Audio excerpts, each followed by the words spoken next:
Vai gravar efeméride de hoje e eu vou começar a efeméride falando, sabe o quê?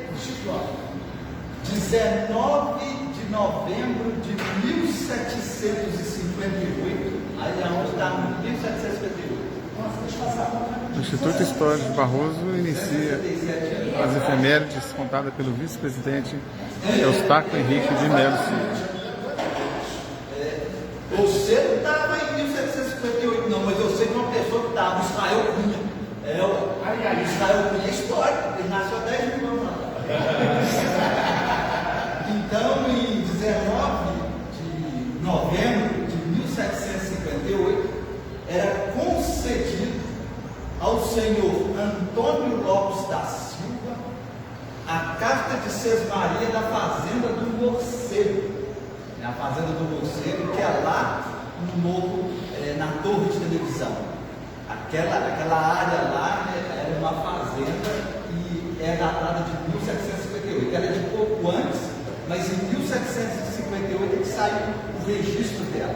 Aí seria um documento do governo falando. Isso aqui agora é sim, era um registro de terra. Então, o governo, a coroa portuguesa, dava esse documento ao dono. Só que é curioso é que lá, essa fazenda do Morcego era do senhor Antônio Lopes da Silva e de um outro irmão, que chamava Francisco Lopes da Silva. Começou o Chico Lopes lá. Tá bem, Chico.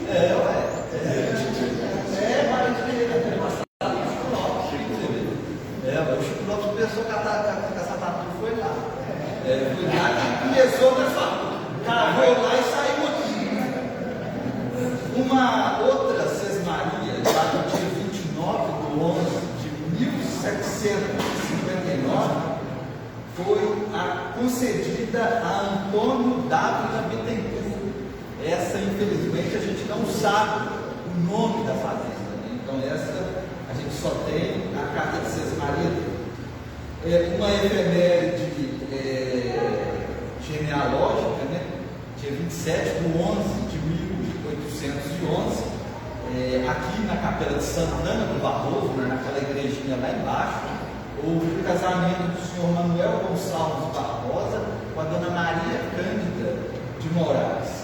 Esses são os patriarcas, porque a Manuel Gonçalves Barbosa com a Maria Cândida tiveram uma filha que se casou com os Lopes, né, da Fazenda do Morcego. E também são os patriarcas da família Ferreira aqui no Barroso.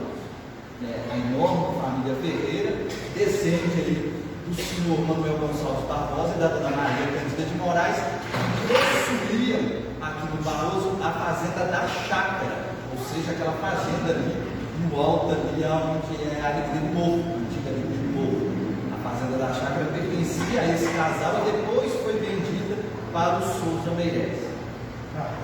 Uma outra efeméride também genealógica, do dia 9 de 11 de 1823, é o casamento do senhor Bernardino de Souza Ladeira e da dona Silva. Não, o velho era Bernardino de Souza Ladeira. E depois ele teve um neto que chamava Bernardino de Sena Ladeira, que era o Bernardo Ladeira. Não é data. Você só faz uma forcinha que você gosta. Se você não guardar, você inventa. Não. Se você não guardar, você vai fazer o nome. Então, o seu Bernardino de Souza Ladeira casou com a dona Felicidade Perpétua de Santana. Ela era feliz perpetuamente.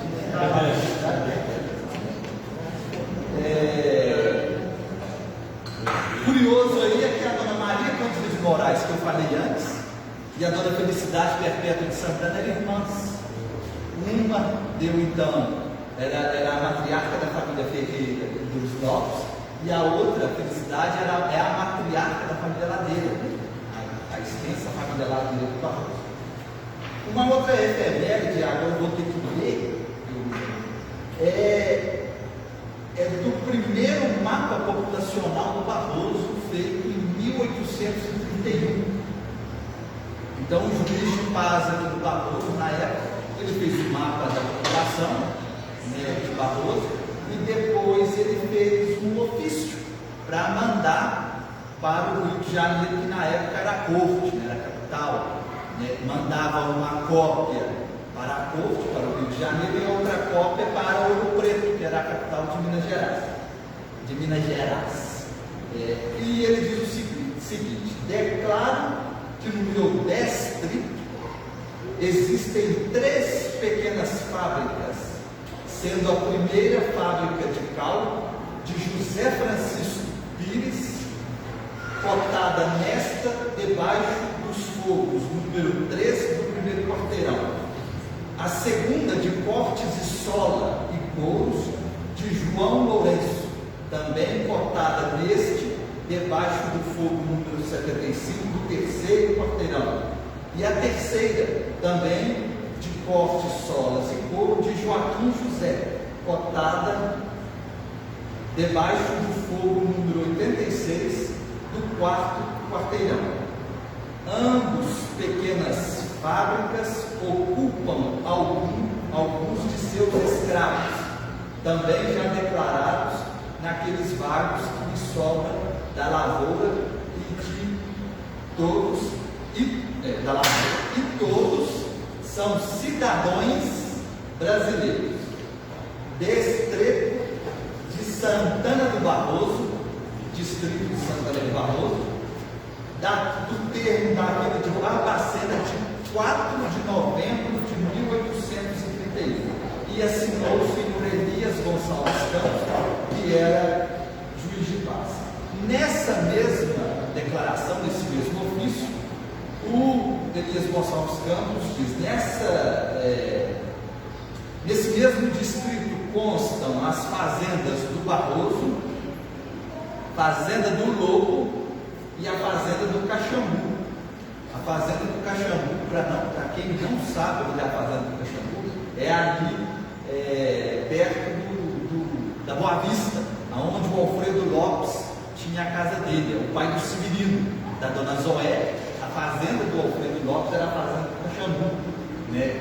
Depois o Luiz da Loja comprou lá na época a sede.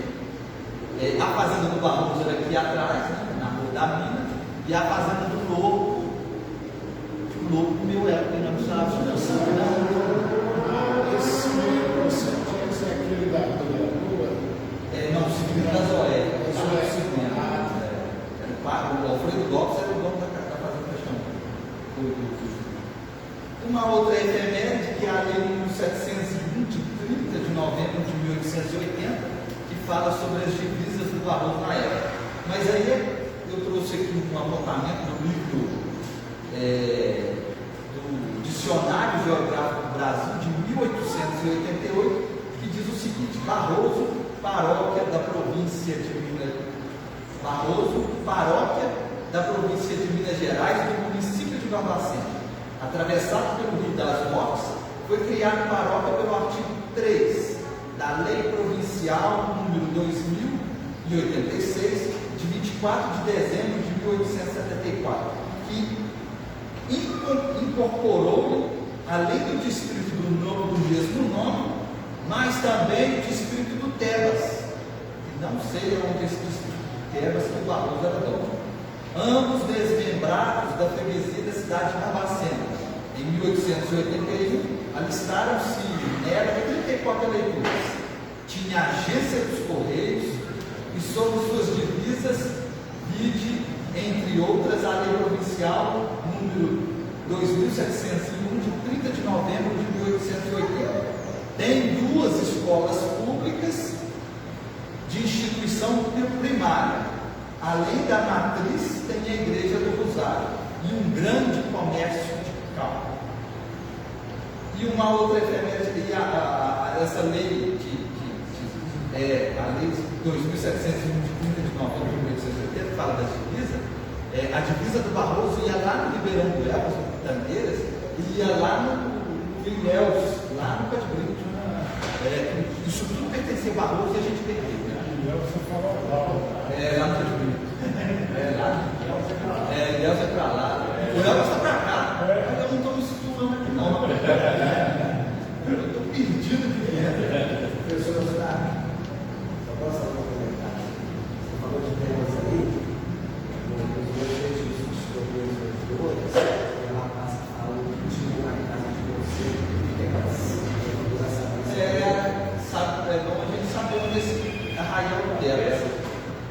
E uma outra efeméride de 19 de novembro de 33, 1933. Isso mesmo. Essa chega.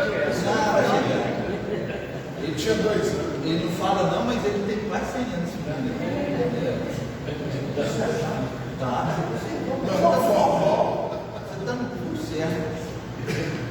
Fundação da Conferência de Santana, de 19 de novembro de 1933. É a conferência mais antiga que nós temos. Sendo esta conferência vicentina mais antiga, teve como primeira diretoria Agnello Alpicar Pinto, presidente, Arthur Napoleão de Souza, vice-presidente, João Alves de Macedo Couto, de Resolver, que era o Couto, que foi o prefeito, e Geraldo Napoleão de Souza, secretário. E uma outra efeméride recente, de 18 de novembro de 2023. Que foi? Foi a fundação do Seixo Bloco. A fundação do nosso Instituto. A fundação do Instituto Histórico Geográfico do Barroso, que dia 18 de novembro, agora de 2025, fará 2 anos de existência. Cerrei. Gustavo, muito obrigado pelas suas efemérides, mas eu vou te fazer uma pergunta para você responder, porque muita gente fica preocupado com o medo de você descobriu tanta coisa. Você descobriu no censo de 1831 que tinha uma fábrica de pau, um pôr do sol. Em 1881 tinha divisa. O Wander está querendo saber desse correio de 1884. Os alforjes, né? Hein? Os alforjes, brigaram, né? A Conferência de Santana. Como é que você faz as suas pesquisas? Como é que você consegue essas informações? Pessoal, As pesquisas são feitas, a maioria, né, igual aqui o censo, é um arquivo público mineiro, porque o arquivo é o maior guardião da história de Minas Gerais, é o arquivo público mineiro. A gente também tem o Instituto Histórico e Geográfico de Minas Gerais, que é de 1890, que guarda também uma quantidade enorme de documentos. Temos também a Biblioteca Nacional, que também ajuda muito a gente, igual registros que eram feitos a nível nacional, eram feitos hoje estão guardados na Biblioteca Nacional. E não só isso também, mas arquivos da própria cidade. A gente tem aqui na Matriz de Santana o livro de tombo da igreja Matriz, que o livro de tombo é de 1880, né? O primeiro livro é um livrão desse tamanho, dessa altura, assim, onde os párocos que passavam iam registrando as questões da igreja e um pároco passava para o outro. E é engraçado que cada pedaço, cada parte, e que o pároco saía de Barroso, ele escrevia uma carta no livro de tombo.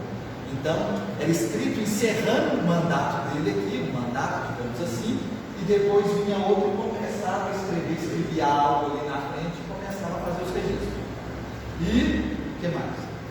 Na Biblioteca Nacional, lá no Rio de Janeiro, você precisa ensinar? Como é que você faz? Não, a gente hoje, graças à internet, né, a gente pesquisa tudo de casa, né, basta a gente ter um tempo ali para mexer, para ler, e a gente também tem aí, igual assim, vai falar de registro de casamento, de óbito e de nascimento. A gente não só tem os arquivos da igreja aqui, mas como também a gente tem arquivo, tem o IFAM de São João del Rei. Até segunda eu vou lá pesquisar inventário, e tem também o arquivo Altair Savassi, em Barbacena, onde tem coleções e mais coleções de documentos antigos.